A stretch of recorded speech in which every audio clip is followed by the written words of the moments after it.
Good morning, everyone. Welcome to TopstepTV. This is the London session. My name is Deeyana Angelo, and I've been trading for 17 years all in.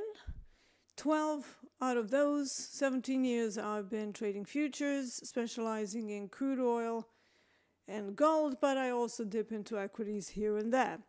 So we're going to see what we have this morning, but before that, I do have some announcements to do before we dive in. Now, don't forget this week we're going to have Brian Shannon coming back to TopstepTV on September the 24th at 1 p.m. He is the pioneer of anchored VWAP, so it's well worth hearing what he has to say and how he actually uses VWAP. We also have the Topstep Discord, so if you want to hang with the community, if you're looking for a trading buddy, if you want to interact with coaches and other members of the community, you have to join us on Discord. That's the only way, right? So I'm going to drop that link to Discord in the chat. And recently we had the TopstepTV employees doing the retreat. So if you want to see what they got up to, and if you want to see some behind the scenes footage, we do have an Instagram where you can check out all the shenanigans that were happening. That's always fun. Now, finally, we have a new thing that we're going to do this week. Pass with the pros. So what is that? If you want to try and pass your combine on air, we're going to try something new to allow new traders to have the chance to potentially pass their trading combine live on Topstep TV. That's going to be launching this Wednesday, September the 25th at 1 p.m. Central.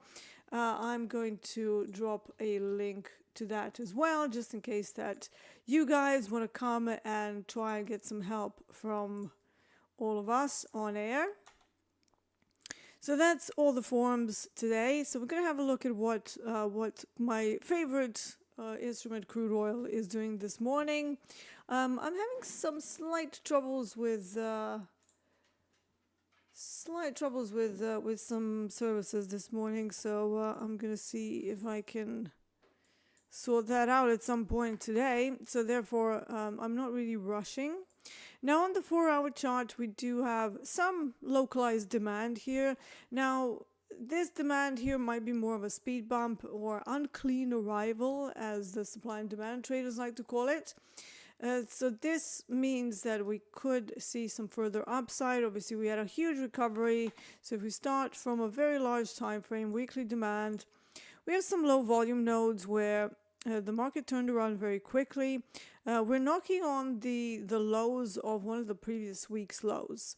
So that could be of interest for further shorts. However, if we don't get any kind of juice behind the move, we are looking at further longs, because this is now a 3-bar reversal, also known as 3 inside up. Could even be, let's say, a morning star formation, although a morning star is usually comprised with a doji in the middle.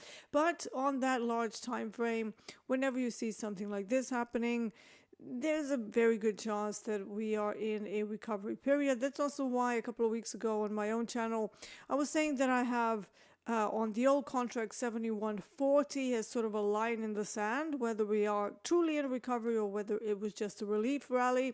Well, looking at the weekly chart, I would say this is a true reversal. So that means if I can see it, if I can get it, longs will take precedence. So I'm going to give more weight to longs this week.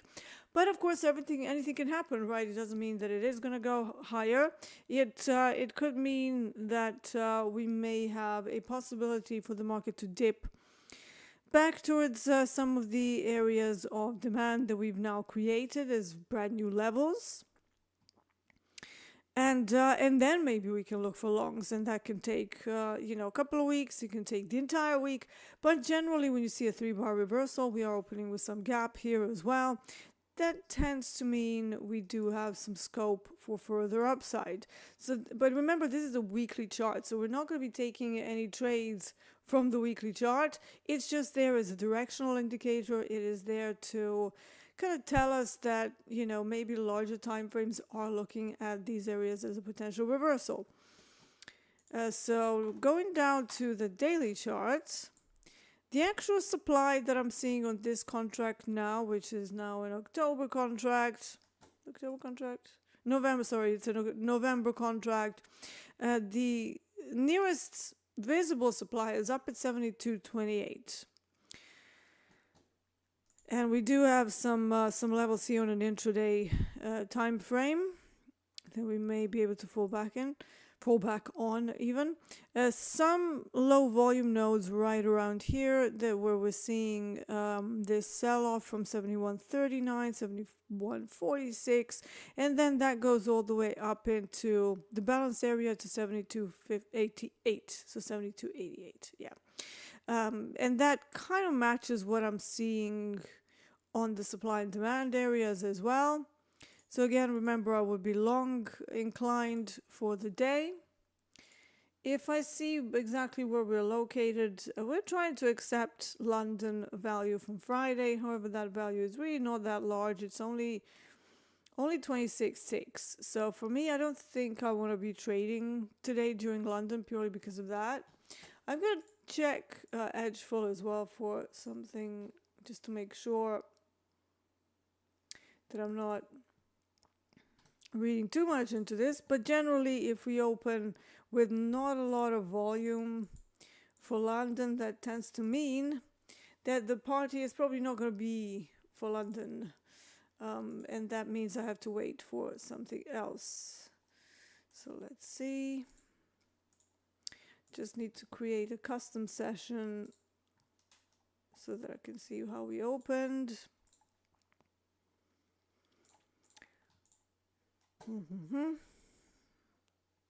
Just give me 1 second. Okay.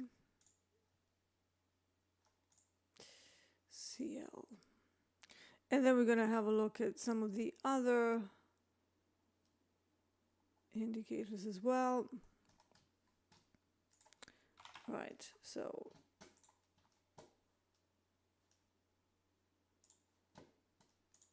let's see what sort of volume we're working with.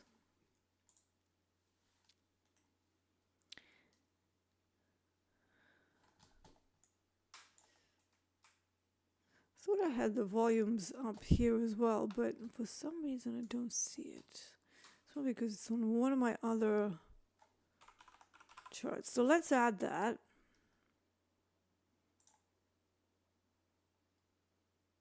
Okay, so it's less than 2,000. I mean, let's see how we opened. So that's this one.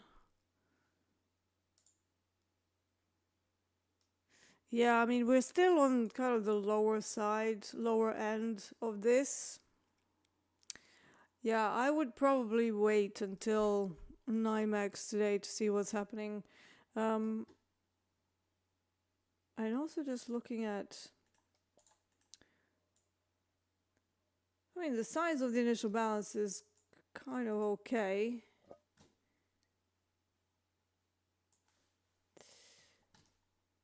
Let's see. Okay.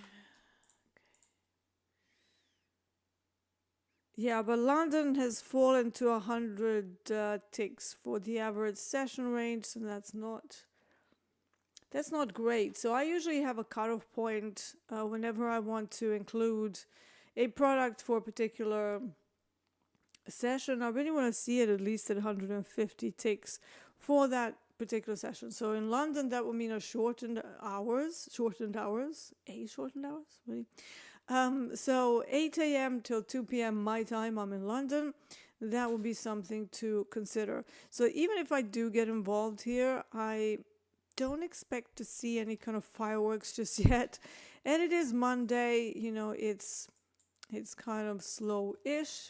Now we're going to have a look at equities as well. I know that NQ shot out of a candle last night. I don't know whether that held through the night. So just want to check that out. I don't trade NQ that consistently these days. I did trade it quite a lot during COVID and for the year after, but generally it just annoys me because it doesn't respect levels. So you always have to have other references. You can use ES for that, and they kind of look for ES and even SPX levels. You usually have some pretty good option expiries and gamma walls that you can sort of use as confluence on NQ, but again, that just introduces so much more work.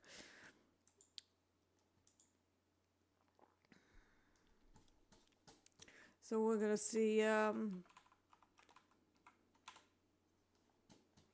what NQ is doing.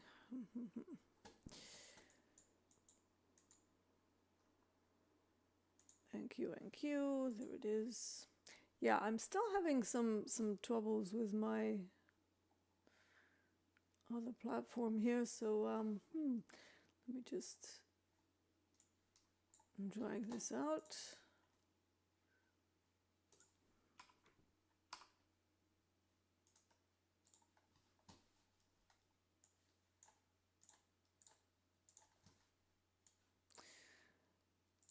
Technical issues as always. Okay, so the NQ did shoot out of a cannon, but I see that it's sold off now. So let's have a look at that on this chart as well. As always, starting from very large time frames. Now, because this is NQ, I'm also going to have a look at ES right next to it, right? To make sure we're not seeing things on NQ and then imagining really good setups. And the reason why that is because NQ is so fast, so even if the setup is not actually valid, it's going to move, and then this is just not going to be maybe not that valid. Okay, so don't know what that is. Very large time frame, 1 week.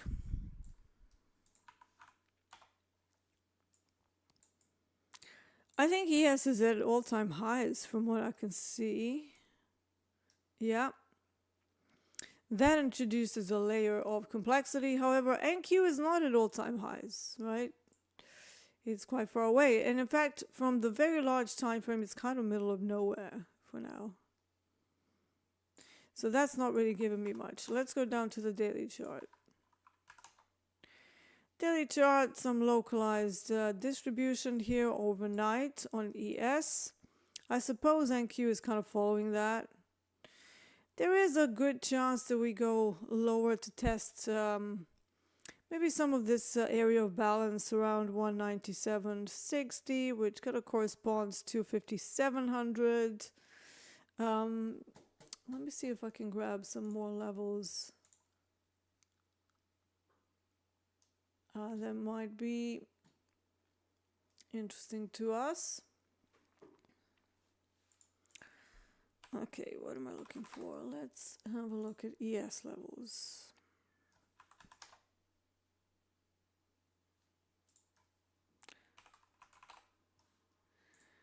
What I'm trying to do, I'm trying to get some of the options detail now. What is the contract now? So it's ES Z 2024. Okay.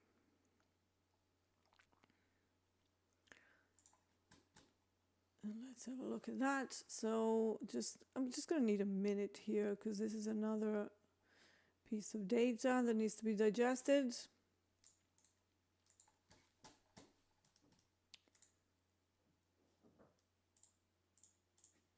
Okay.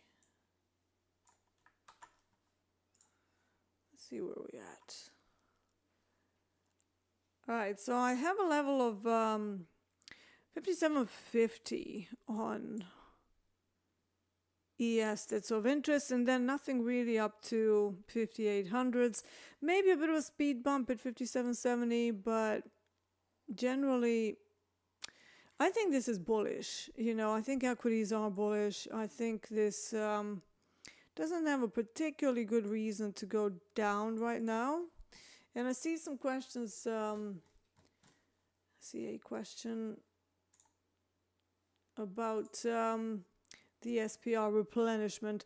I mean, it's going to have an impact, right? They are coming into the elections season, so obviously they want to do everything in their power to make it look like they're doing really well, right? And they do this every election year. It's nothing odd. So yes, it's probably going to have an impact. But how much of an impact and in what way? Like, I don't have a crystal ball, so your guess is as good as mine. So yeah, it's always difficult to figure out how market participants are going to react to certain events that are out of the ordinary. So it's always good to let things digest and then look at your technicals and see whether it makes sense, and then we can trade. So rather than, you know, us trying to play psychic and going, I think it's going to go, I like to just digest the information we already have in front of us, right? And right now we have all-time highs in ES, and then NQ has got some catching up to do there. So yeah, I would say there's more upside coming. However, this morning, let me have a glance over to some other equities as well. I like to have several equities of different countries. So for example, I like to look at DAX, I like to look at Nikkei, I like to look at ES, I like to look at NQ and YM. And then I also want to see what's happening across the board with the metals like gold, crude oil, their risk instruments. And just to get like a feel, a pulse of whether we're possibly in a risk on or a risk off day, which is not going to be every day, but it is useful. So because of that, it always makes more sense if you look at things across the board. And for now, they're all kind of following each other. And this one's, I've got indicators disappearing here for some reason. So I did install something else, so it might be clashing. So let's see. Okay, so that was below value. And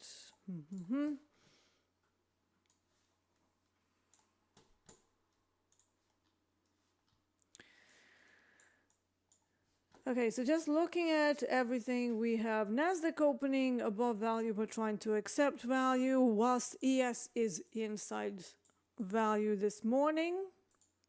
Now remember, this is not the New York levels, these are London specific levels. So once we hit New York, that's going to change potentially, but even as I'm looking at this, it's still sort of doing, yes, it's still doing the responsive activity long. So it went below London value. There were some buyers that stepped in. So that to me is bullish, but at the same time, I'm not really itching to trade this because I saw there was a flush down right at the open, 25 points, and now we're sort of hanging. We haven't actually moved out of that. I don't like to see that if I'm going to get involved in any sort of London trades, because you want to see a committed trend. That sort of happened during Asia to some degree, even though it wasn't that big. It's like on the upside when Asia opened, we had like 20 points up, and then about 11 handles of a sell-off before London kicked in. Then it sort of flushed out like it normally does. London likes to do this like fake out of whatever Asia does, and then once the fake out is over, you effectively have a look at fading that move. That's kind of something that is a part of my methodology. I refer to it as the Frankie fake out. But yeah, equities I would say bullish. Let's have a look at gold. The same song and dance here, so hold on, let me just do this for a second. Technology always a problem.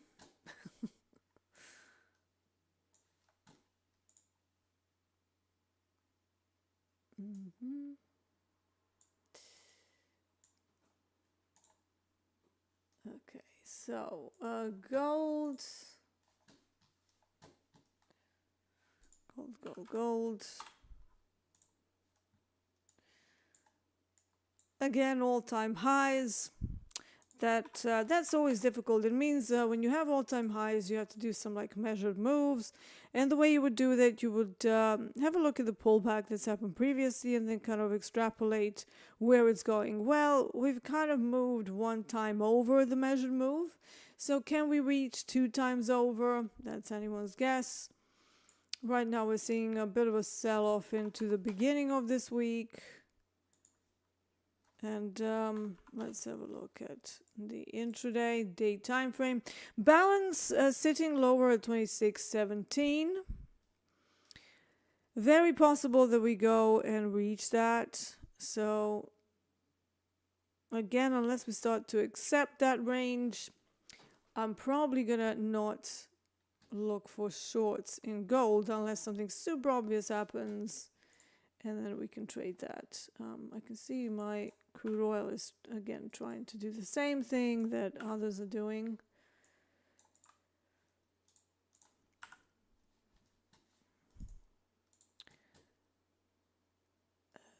Okay, let's delete that.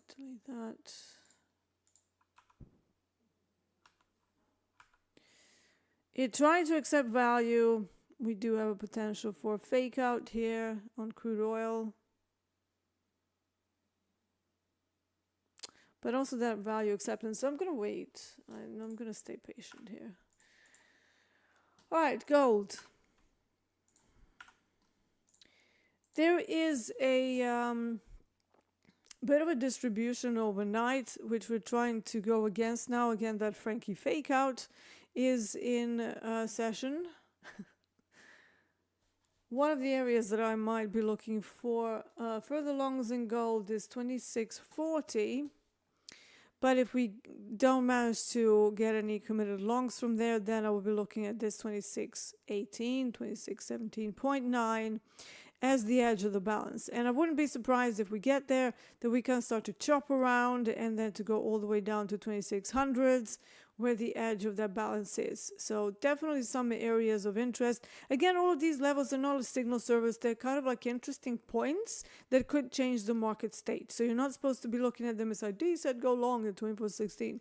No, it's just it's an inflection point. That's a very good way to put it. Hogue says it all the time. And one way to look at them is a line in the sand. If we get here, should it starts to break down, maybe you can look at shorts. But if it starts to reject from it and you get some committed 3-bar reversals or some, very good buyers stepping in, yes, maybe it's a buy. However, a zone is always a zone of interest, right? I call them ZOEs, zone of interests. And it's a very good way to just have orientation points on the chart. So it's not a buy or sell signal. Some of them are, but a lot of them won't be. A lot of them will be a two-sided decision point. And then it's your job to have a look at which of the sides you're going to take. Usually, if you have a very good sell-off prior to the area that we call, there's a very good chance that you're going to have a better long because the average range is already exhausted at that point. So it's a better way to try and look for a fade when you've had an extended move prior. So that's one of the guidelines that I would put onto when as you're going to look at the levels, whether you're going to look at it as a potential reversal area or further acceptance. Similarly, if you have something like the breakout of the initial balance, and now you're looking for further longs. If you have, for example, the failed auction, so we're trying to go outside of the first hour of trading, we start to break down. Well, there is a pretty good potential of failing that auction, especially if Asia has already brought it up and then London continued that move and now you're seeing the failed auction. So that tends to lend itself a little bit better to successful setups than rather just seeing something chop around and then just pop outside of the initial balance and come back down. Usually what that means is that you're in a range bound situation, and in that case initial balance edge is probably not the best trade location, but the very top of the move, like let's say for shorts, is actually a better choice. because it's a range bound, so therefore you want to get the best price location possible, or trade location possible, in light of the currently established highs and lows for that session. So hopefully that makes sense. Just a little bit of clarification. Let's take some questions. Let's see who's around. Okay, we have some people that we see here all the time. Welcome, welcome. Okay, that's good. Ricky says, when can we trade DAX? I don't know. Your guess is as good as mine. ETA on that is November the 1st. Whether they're going to bring it, I don't know. Again, we need to ask Mike Patak about that. I know they're working on it. They are working on it, so yeah. Sassaland says, can you elaborate on the market being fractal, please? Fractal nature of the markets purely says that whatever happens on low time frames, it will also happen on large time frames. So even though you might be looking for a reversal on a very low time frame, let's say 1 minute, that's going to look very similar to whatever happens on the daily chart. So it's all fractal. However, the lower down in the time frames you go, the more noise will be introduced. So you need very good ways to sift out the noise. If you have pretty decent levels that are based on distribution curves, statistical averages, gamma walls, and all of that stuff, you can make a more educated decision of whether the reversal in a particular area is noise or not. But generally, it's going to look the same, right? So bearish engulfing on a 1 minute chart will still look very similar to a bearish engulfing on a 4 hour chart. Thereby markets are fractal. And in fact, what I do if I'm in an active intraday trade, now I don't do this for kind of swing type trades, because usually I don't track those that actively. But for example, if let's say that I went short on gold somewhere up here, and now I want to see whether the price action is actually continuing that move, I will actually be jumping from 2 minutes to 3 minutes as the candles are getting created, to 5 minutes. On the other platform, I even jump to 10 minutes, but we don't have 10 minutes here. And then ultimately 15 minutes. So basically what I want to see is that if I got involved into a trade, I'm like, let's say I'm front running a trade, so somewhat guessing, but also it's an educated guess. Usually it's not just, oh, I think it's going to go short. There's always a reason why. You know, there might be an edge over distribution curve, aka the value area. We could have the failed auction potential there. You know, there's like a whole bunch of stuff that will help me make the decision. And then I want to see that short time frame carry over into a larger time frame. And if it doesn't, that means it's not quite time yet to run the reversal trade. But for the most part, because of the way I pick things, you know, if I see that it's not picking up pretty much now, I will bail. And that will be, you know, that would be my kind of like a feeler trade. If that doesn't work out, I will then stay on a slightly larger time frame. So I'm not going to constantly keep trying to get a bunch of paper cuts front running a trade if that first attempt failed. So perhaps that's something to consider.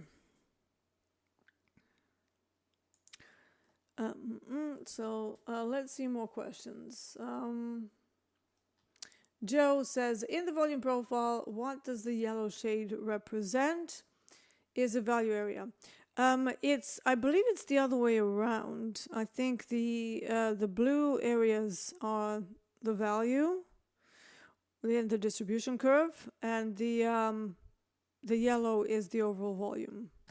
There is another one that you can use, which is a fixed range.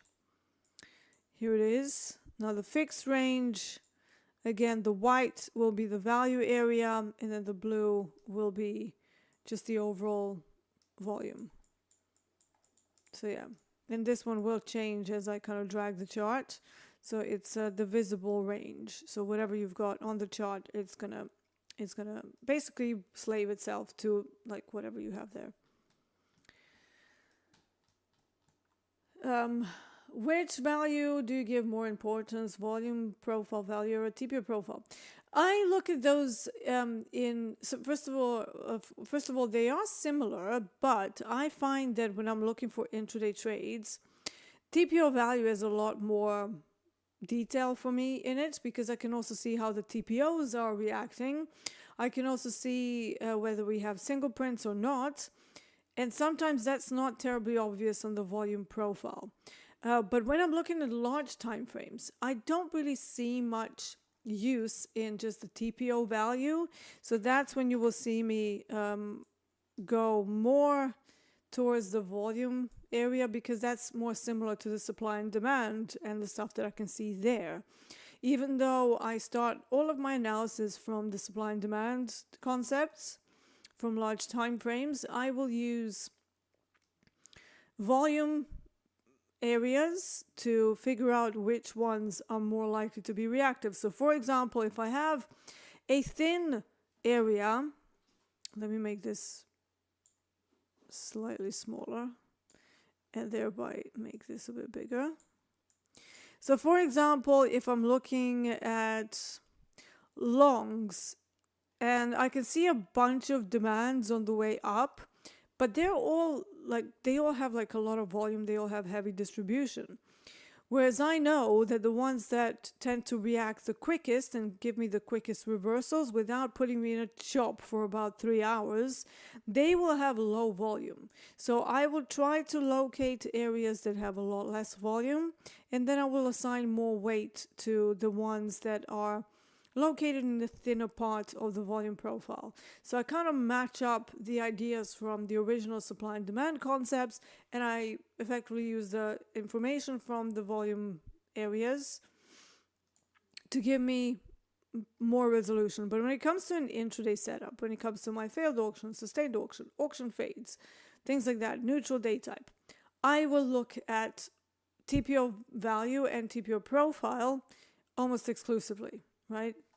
I know that others, like, there's no, single way to do this. It's just that what's worked for me.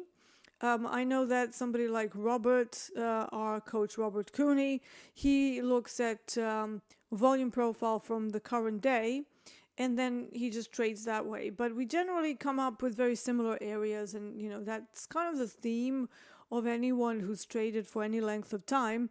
We all tend to see the price action eventually as it is, right? So whatever your style is, if you are skilled enough, you will be able to see very similar levels. And you will notice whenever I'm on with Coach Jay, Coach Robert, JD, we all have very, very different styles, like heaven and earth, you would think, but somehow we always come up with the same levels.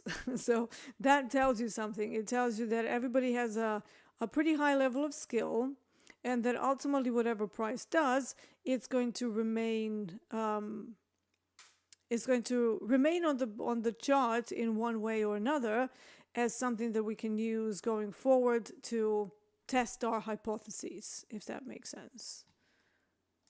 What's going on with this now? Hold on. I do see the indicators are kind of trying to load. I don't know what that means. Okay, so I don't know why this is giving me like dots now. It's kind of scaring me a bit. So I'm definitely not going to do a trade now. I'm seeing some stuff that I'm not really sure why that's happening. So this sometimes happens on Mondays with the API. And obviously I don't want to get stuck in a trade that I can't get out of. So until this weirdness stops, I'm going to keep my paws off the trigger. And it's Monday. We don't want to dig massive holes right off the bat. I also have a photographer arriving today to snap up photos of this house. So that's going to be fun. And therefore I can't run my usual trade where I could just leave it alone, kind of test it every so often, and then come back to it to keep checking it, because I'm going to have to dismantle the computer so we can like snap up this whole room. So yeah, it's fun and games for me today again.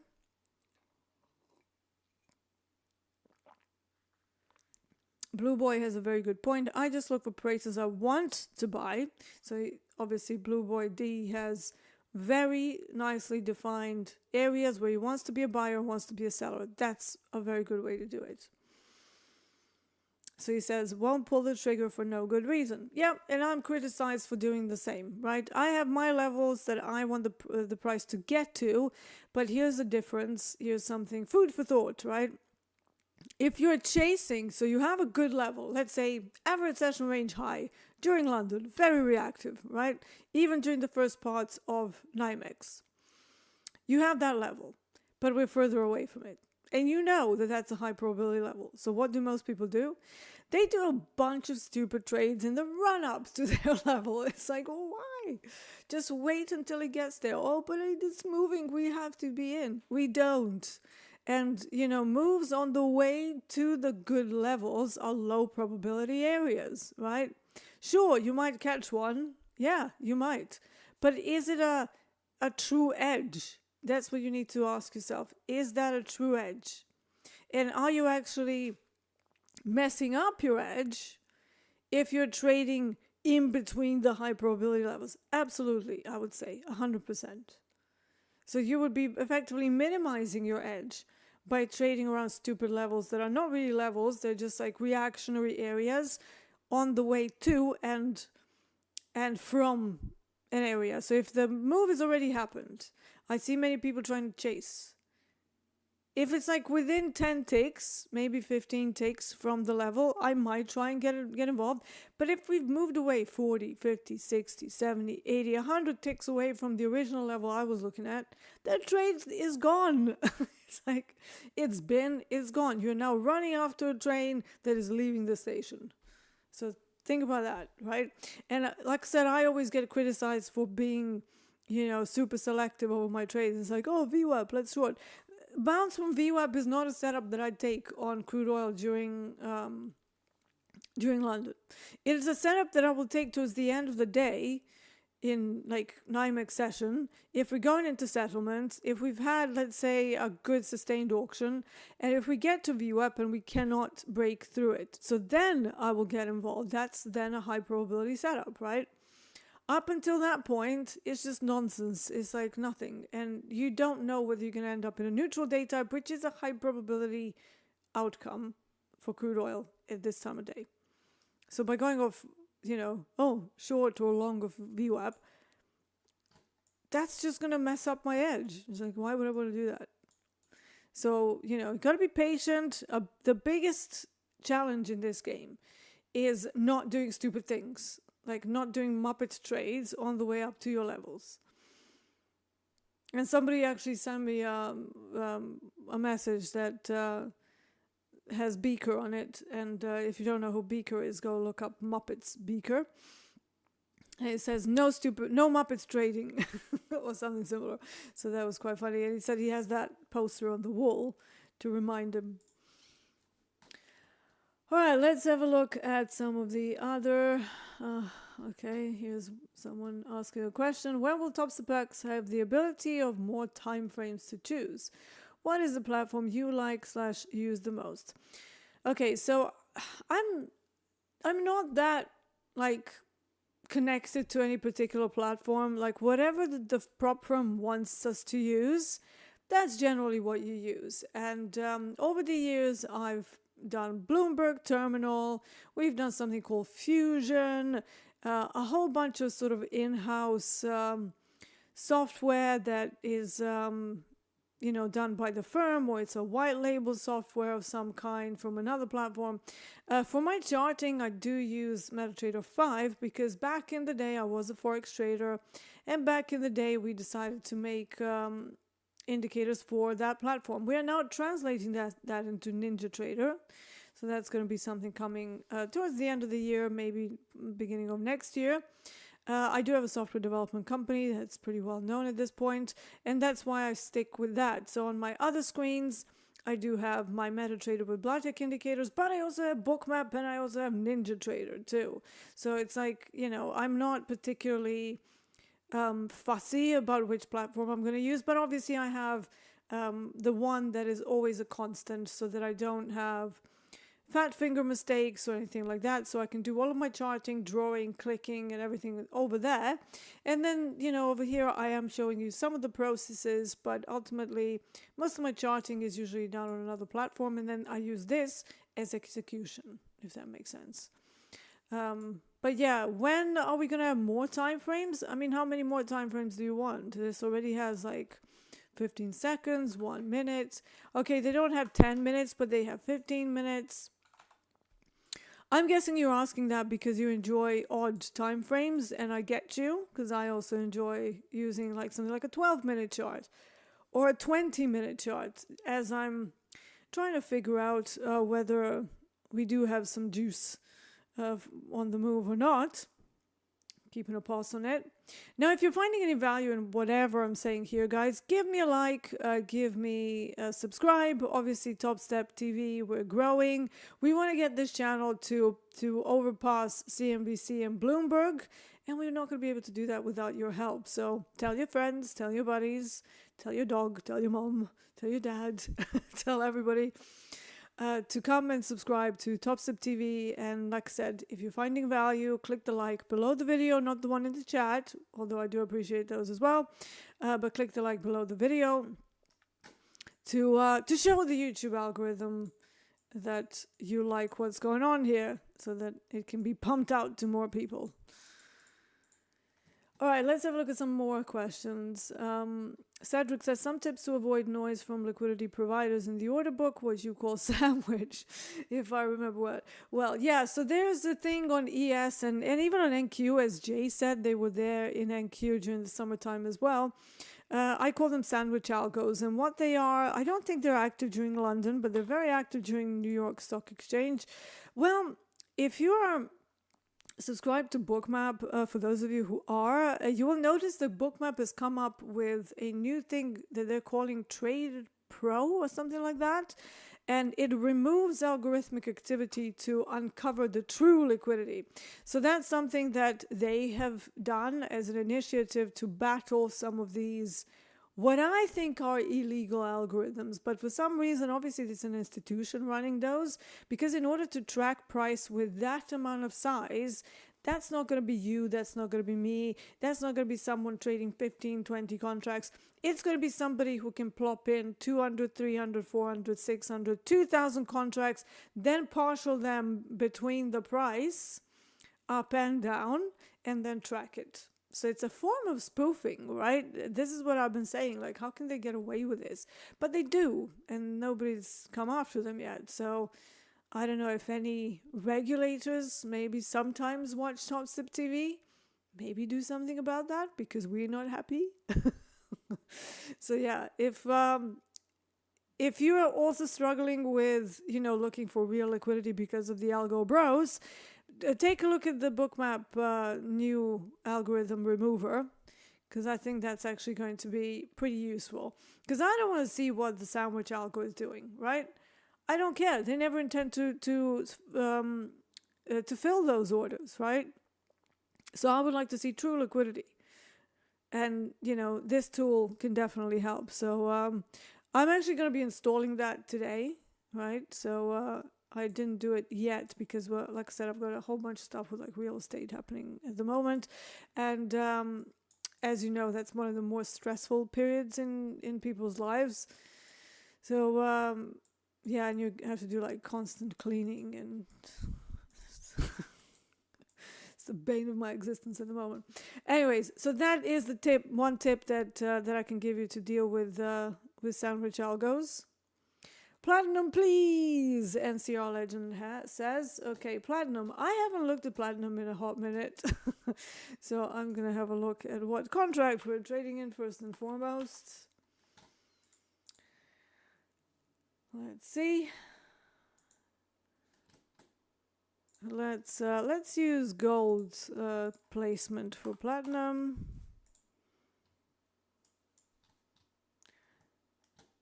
Platinum is still in October.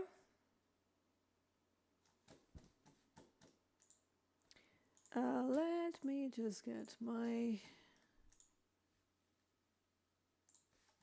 profiles and everything on there.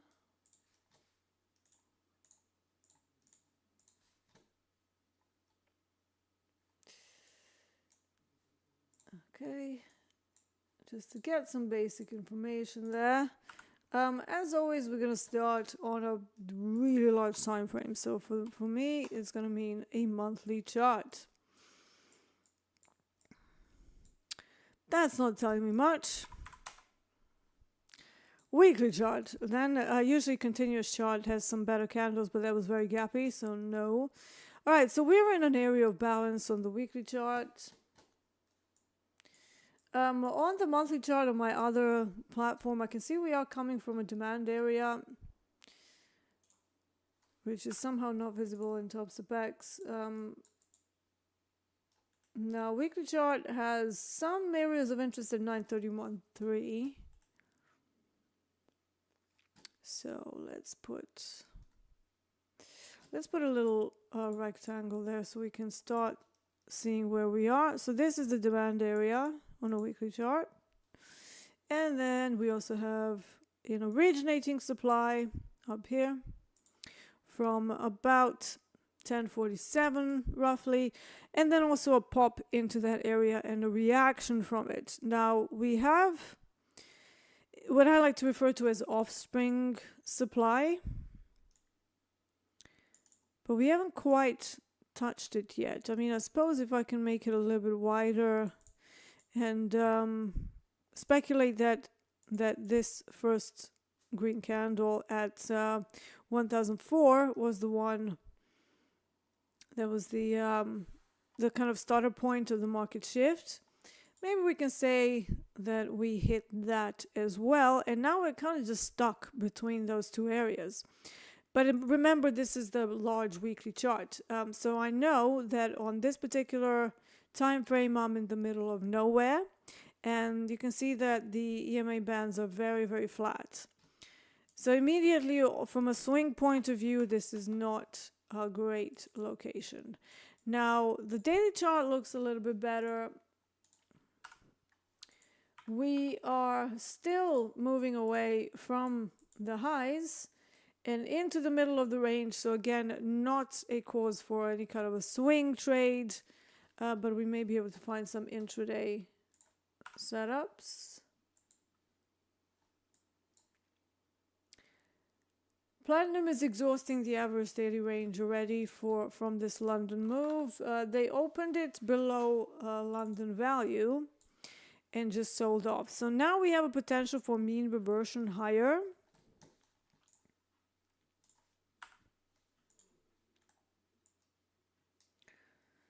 I would want to see it go above 959.6 before I deem this acceptable for a long. But you know, the level is there. We have ADR low right around here, actually 957.8. There is the average London session low at 954.3, which also remains an area of interest. And that's something that you can carry over into COMEX part of the day. So what am I looking for? I'm looking for a line, actually. Okay, so what did I say? 954.4. Okay. 954.4, and let's make that. So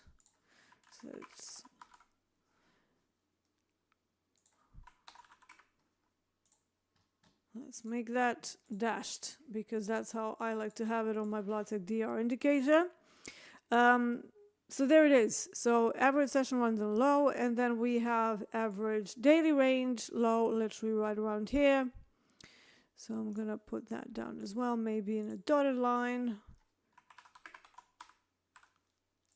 So the difference between these two is that a DR low takes 24 hours of the entire day, and then a SR low only takes the regular trading hours and extrapolates where those are.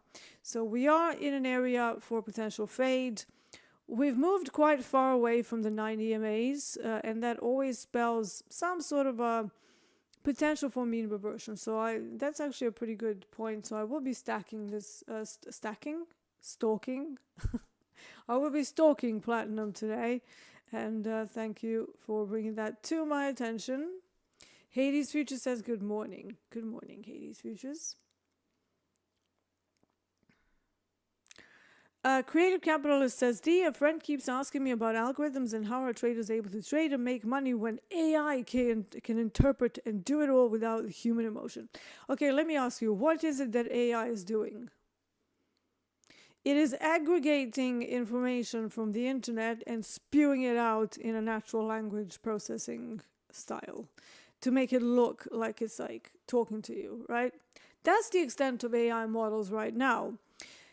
AI is not self-aware. AI is only as good as the model that you feed it, okay? So until such time that we can have AI self-aware and able to make its decisions, the only thing that it's doing is aggregating the data that's already out there about all the nonsense about RSIs, basically more like stock picking. And it's been proven that AI at the moment is notoriously bad even at stock picking, let alone at something super complex like intraday trading, right? So until that changes, I don't think that anything is your friends are a little bit misinformed there. AI is not doing any trading, okay? AI, for example, is very good if you want to explain it what to do. So I've used ChatGPT to run some of my own stats, right? So that's how I've used it to automate some processes. So rather than me sitting there actually writing out my Python code, I can basically just give it a prompt, and then it also makes a lot of mistakes as well. A lot of mistakes. So you have to really keep it in check and just go, you've created errors, please correct. And then you also have to tell it which sort of module to use within the code, like without going too nerdy into it. If it's using the wrong way to come by the information, you actually have to tell it to change that. Like, for example, in MetaTrader, you have two ways of calling orders. I prefer one over the other. So whenever I'm trying to do that, I always have to tell it which protocol to use, right? So your friends are misinformed completely there. AI is a long ways off before you can just let it run amok and do its own trading. You do that and you're going to lose your account very quickly, especially if it's intraday. Now, stock trading can be a little more lucrative from that point of view because it's simpler and it doesn't need timing and accuracy and discretion and a whole bunch of other things. And you absolutely need a form of discretion for intraday trading unless you're running, an HFT or something that can actually move the market. Human trader with good discretion and high level of skill will always outperform mechanical algorithms because of that discretion, but not every trader, right? Only the highly skilled ones. Why? Because we can apply discretion, whereas a mechanical algorithm cannot. It can only go A plus B equals C, and then he's always going A plus B equals C. But if we can see that something's changed intraday in particular, you can adapt. But the mechanical trading system cannot adapt without you giving it a prompt. And it's the same thing with AI. It can adapt to a point, like machine learning is very useful in trading. For example, I've used machine learning to optimize some of our algorithms to see which stop loss would have survived the most and which risk reward gets reached most frequently intraday given that size of the stop, right? That you can extrapolate very well. And then what machine learning does is that it takes a round of numbers, like let's say a stop of 18 ticks, 19, 20, 21, and then it reiterates or iterates through those numbers until it reaches 35 ticks, for example, or 40 ticks. And then it gives you the one that would survive the most for this time period would have been, let's say, 32 ticks. And then you do the same thing with risk reward, and it does the same thing, 1-to-1, 1.1, 1.2, 1.3. So it does all the mundane stuff that you yourself can experientially gain. However, by doing it with machine learning, you can actually come by some nice, good combinations for example, to say that 1.8 R and 32 ticks is the stop loss versus risk reward that will get reached most frequently and give you the best results given this time period. Now, obviously, nothing is set in stone. So if something happens to change in the market, you will have to rerun the algorithm on the new set of data, not the old data, because, that's then over optimizing and not taking into account something called the out of sample data. Out of sample data means that you have a back test, but then you run a live algorithm for anywhere from about 2 to 3 weeks, and then you compare those results to whatever you had on the back test and see whether it all has merit at all. And a lot of the times the out of sample will vary quite differently, will be different from the back test, but if you can kind of match them up so that they are sort of similar, then you've got something, right? But this whole idea of like back testing and over optimizing, and then that's going to work in forward testing and trading, that's the flawed way to approach algorithms. So you can test levels, you can test functionality in a back test, and you can test things like machine learning to see which R and which stop loss would have survived most frequently, and then you do an out of sample, and then you see whether that can work in real live markets, right? But as soon as something changes, you have to adapt. And AI is not necessarily going to adapt without you writing a piece of code where you tell it to run the algorithm to adapt, okay? All right, let's take a couple more questions here. So Lido says, what exactly is initial balance? What time does it occur? Is there news? Sometimes there is news, but usually that's for COMEX, which is gold. And if you have a super large initial balance, you can extrapolate some other information from it, and you can formulate other setups. But the initial balance is the first hour of any regular active trading. So for London, that's between 8 a.m. and 9 a.m. London time. For gold, it will be COMEX. So that's now 1:30 p.m. till 2:30 p.m. Then you have NYMEX that opens at 2 p.m. my time till 3 p.m. my time, right? So it's the first hour of any active exchange. After you have that, you can see whether the auction is succeeding or failing, but in case of news, you can sometimes have a very big initial balance. And in that case, it becomes extraordinarily difficult to look for further momentum trades outside of it, because it's going to take so much more power to get there. And if they couldn't break it during the initial balance and during the news event, when everybody's trading, all the algorithms, everything is all going crazy, is it going to be valid to say that with less volume you can have more continuation? Probably not. So then you have two things that you can look at. You can look at the failure of the auction, or you can look at the newly established range post-news inside of the initial balance and just use that. That's something that I use after CPIs, PPI, anything that kind of falls at NYMEX open, because then the initial balance is not that useful. But we've seen it rotate into a failed auction and then go all the way through to the other side. Not very frequently, but I have seen it happen, so that can also be something to consider. However, it's a lower occurrence trade, because it's not going to happen very often. Daviad said, how much did your Nikkei trade run for the other day? Looked huge. In ticks, I think I grabbed... ultimately net, like I did have another trade before then, but ultimately like the trade on Nikkei made about $7,000. However, I did a couple more trades after that. So net I made about $5,500 or something like that, 5.3. So it was a big trade, but it is also not a trade that's going to happen every day, right? It's not a swing trade that you can take every single day and shoot for, whatever it was, 200 ticks. Usually I try to take about 90 to 95 ticks out of Nikkei overnights.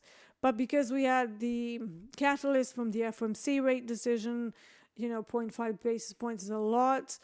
We had some very good levels that were hitting all of the confluences and demands and everything. And then we suddenly broke out of that supply. That was my trigger entry.